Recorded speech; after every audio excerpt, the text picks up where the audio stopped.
नमस्कार।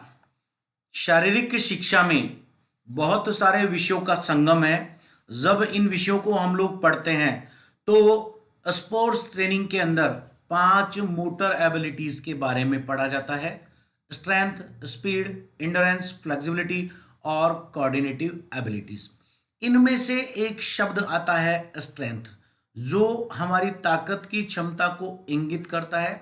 शरीर के अंदर कितना हम लोग ताकत के साथ वर्क कर पाते हैं, इन्हीं में से एक प्रकार होता है एक्सप्लोजिव स्ट्रेंथ, क्षमता, जिसको हम लोग विस्फोटक स्ट्रेंथ की क्षमता कह देते हैं, जो मैक्सिमम हमारे जंपिंग क्रियाओं में काम आता है। अब एक प्रश्न आता है कि महिला और पुरुष एथलीट में से जंपिंग एबिलिटी किसके पास ज्यादा होती है और क्यों। तो देखिए, महिला और पुरुष एथलीट में जंपिंग एबिलिटी पुरुष एथलीट के पास ज्यादा होती है, लेकिन केवल और केवल स्ट्रेंथ ही उसके लिए पूर्ण रूपेण जिम्मेदार नहीं होती है।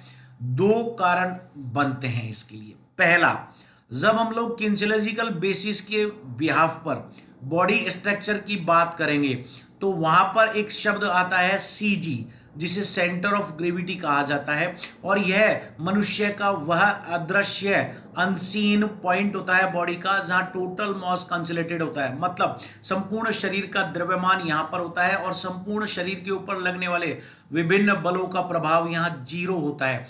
एक तरह से मनुष्य का स्थायित्व संतुलन बनाने के लिए यही जिम्मेदार होता है। तो पहला बेसिक कारण, मनुष्य में, मानव में पुरुष की सीजी महिला एथलीट के मुकाबले ऊपर होती है।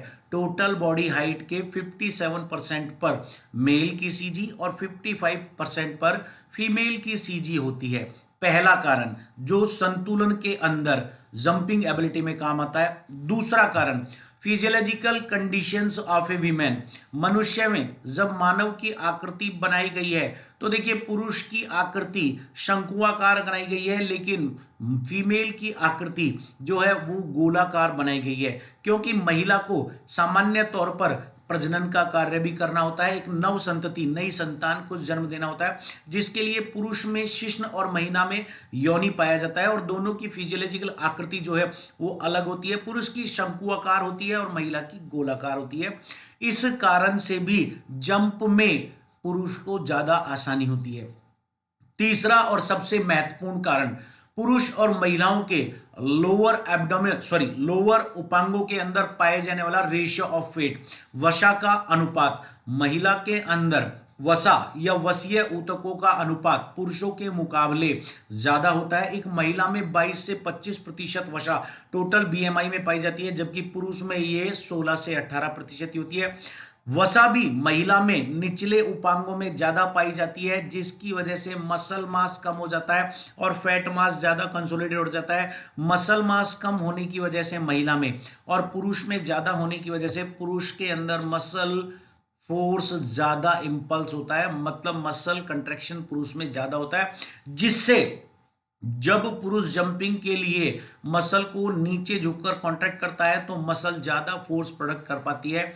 तो ये बेसिक मोटे मोटे 3 कारण हैं जिनकी वजह से पुरुष में महिला की अपेक्षा ज्यादा जंपिंग एबिलिटी होती है।